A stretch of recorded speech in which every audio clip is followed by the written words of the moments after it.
All right, let me see. We got it going. We in Lou's kitchen. I turned this into my kitchen. Had to find a top. Right. Somebody said they wanted to see me make some chicken and dumplings, so I'm gonna make it my style. It's a stew. Let's see what we got here. So I don't know. Let me figure this out. So I done cut up some celery and carrots, and I already got that going for about 10-15 minutes to soften it up. And I got my chicken, and I put my onions in there last because that's soft, so that took like a few minutes to soften up. I want everything to be just melt in your mouth. Get my drink right.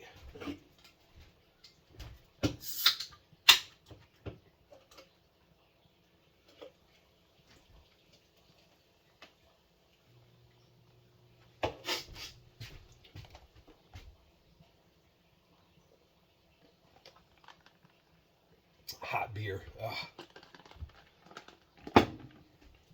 So anyway, cut up some celery and carrots. You know, clean off the ends, all that kind of stuff, and let that cook for about 10 minutes. Because the celery and carrots are a little thicker than the onions, so you need to start that off cooking first. Get that going good. And also, my thing is, I use a top. A lot of people, I don't know, some folks don't use a top, but you can kind of, I'm conservative like that to where, see, I got it on medium right there. Now, if you don't have this top on, watch the bubbles gonna go down. You lose all your heat. See, the bubbles done went down. It was bubbling before. It was almost simmering. Now them bubbles done went down. You lost all your heat. If you know anything about physics and convection and convention and all that kind of crap. So now you got to turn it back up all the way to high to get it bubbling again. And that take a minute. And that's just more energy and stuff wasted. So it's best to always use the top when you're cooking. You can turn it down to medium and just let your food simmer. But I'm gonna go ahead and throw in these chickens. I got some, usually when I make it, I use leg quarters, but I'm just doing a little bit now, so I just got some thighs. I trimmed off a little bit of the fat, but I leave the skin on there for seasoning, because you don't need a whole lot of seasoning. The celery in there, that's a lot of seasoning in the onions. So my go-to is normally like celery, carrots, onions, garlic. I should have threw some garlic in there, but I ain't getting no garlic this time. So once that get the boil and put the top on it, you can turn the heat back down. We'll chop up some more of these onions, put it in there.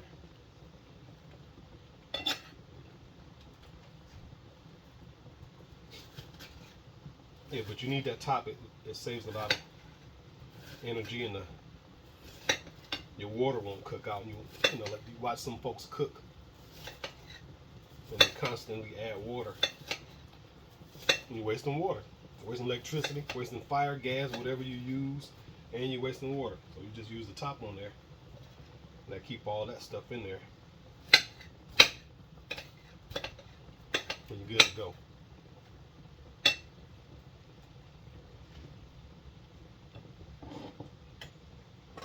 See, it's already, you probably can hear it. I don't know if you can hear it on the phone, but it's already bubbling back up.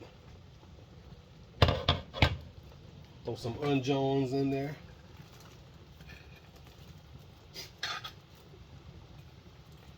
And always watch the clock or keep a timer or something. You know, some folks, if they're cooking for a long time, they go lay down on the couch, watch all my children fall asleep, scorch the food, and they smell it, and they jump up, pour that pot into a smaller pot, and now the food tastes scorched. So just keep a timer or something, and always watch your watch, and that way you'll know how long you need to cook for. So, like I said, I cooked the vegetables for about 10 minutes to soften them up a little bit. Then I throw my chicken in there, just raw chicken. You can use quarters, uh, legs, whatever you want to. I cook that all. Once I put the chicken in there, cook that for about a half an hour, and I come and check it if it need to stay a little. So you pretty much want to cook it until the meat fall off the bone. Then once the meat falls off the bone, it's pretty much ready. You just throw your bread in there. So like I said, this is a stew style. Most folks bake it in the oven. They put the bread on top and bake it in the oven. But my I pretty much learned most of my cooking from my pops. And he old fashioned and old school, and he like pot liquor, and you know he'll take a pot of greens and pour a cup of green juice and sip on the green juice, and like, oh yeah, there's a lot of nutrition in that juice. So yeah, so now it's like everything I make, it has to have a lot of juice and nutrients and all that kind of good stuff in there.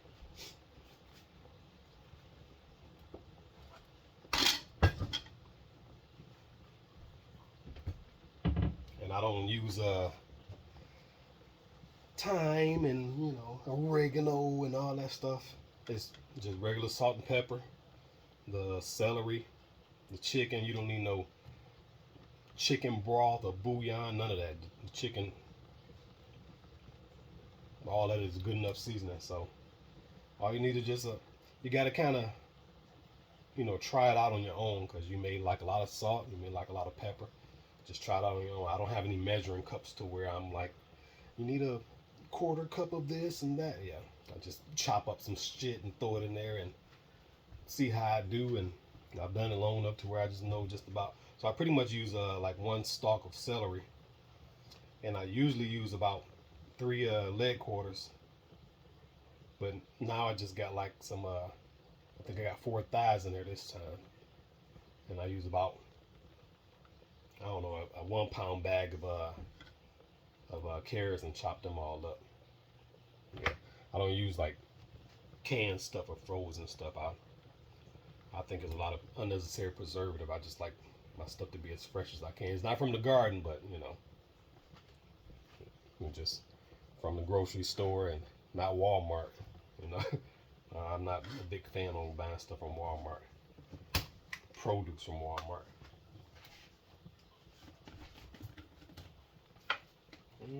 So that's all bubbling good.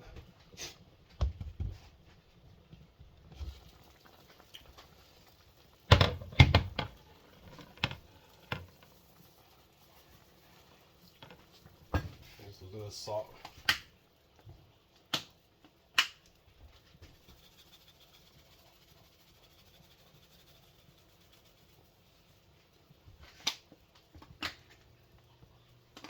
I like a little bit more pepper in mine.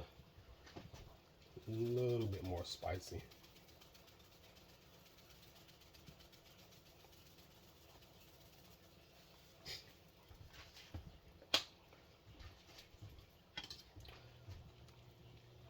I like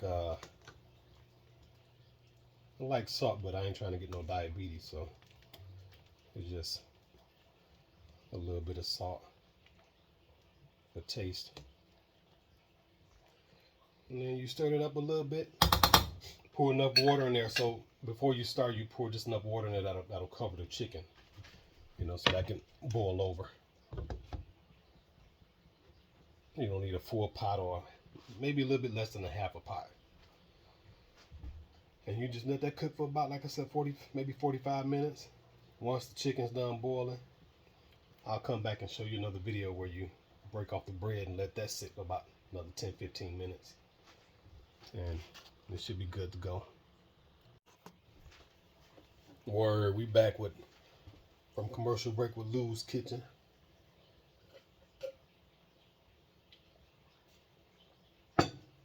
My beer is a lot cooler. So we got this pot. As you can see, it's less than medium. All about conservative. Let's see what we got here. Wow.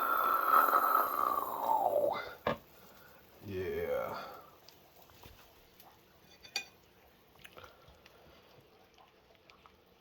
So you can tell how tender the meat is. You can pretty much tear it apart with a spoon. Yeah, that's falling off the bone. So it's been cooking about 35 minutes, 40 minutes, something like that. And then you want to sample it.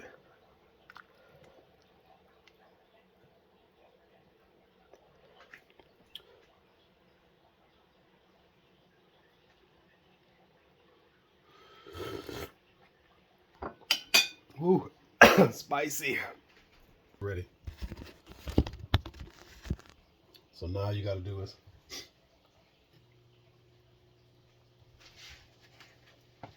and I ain't wiping no snot. Just might need to trim my mustache. It's tickling my nose. Cocaine, baby. It's a hell of a drug. Hamana. So all you do is get you some biscuits. I like the buttery kind. And you just pinch off. See, pinch off a little bit. Throw it in the pot. This may take a minute, so I don't know no stories, no jokes to tell you. And once you do that, you taste it. If you need more salt, more pepper, more seasoning, put it in there, because it's going to cook for another 10-15 minutes. And you put just as much as dumplings. I like a lot of dumplings, so put as much as you want to in there. You can make them as big as you want, as thin as you want. I put them like bite size. So my theory is if it's too thick, it's going to take longer for the flavoring to seep into the dough. So I just make them bite size and throw that on up in there. Now if you use a lot of dough, it'll float up to the top, so it'll cover the... Ooh, that's a lot of black pepper. It'll cover the top. Excuse me. And all you do is just mix it up and push it to the bottom and put some more dough in there. It ain't rocket science.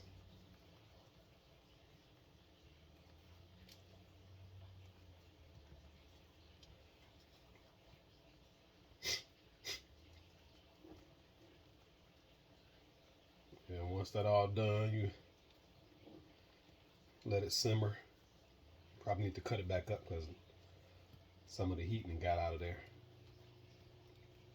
So let me show you. See how that's all for? But that's just only at the top. So you just stir it up a little bit. You can throw some more in there.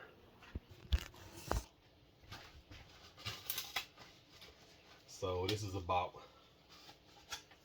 I probably put maybe 1.5 cans in there.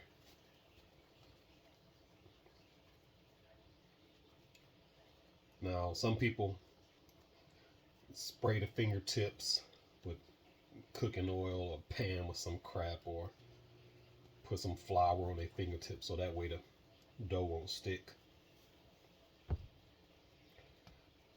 Yeah, it's just doing a little extra crap for no reason. Ooh, that black pepper, yeah. It got me.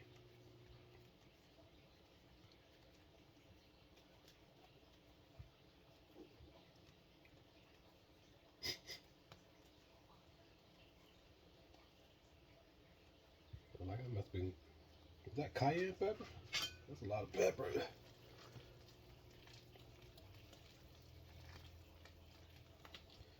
Yeah, so I might use like 2 cans because it's a lot of juice. It's gonna thicken up. Let me show you. So it's already got a little thick in there. You can see. So it's not as clear as it was.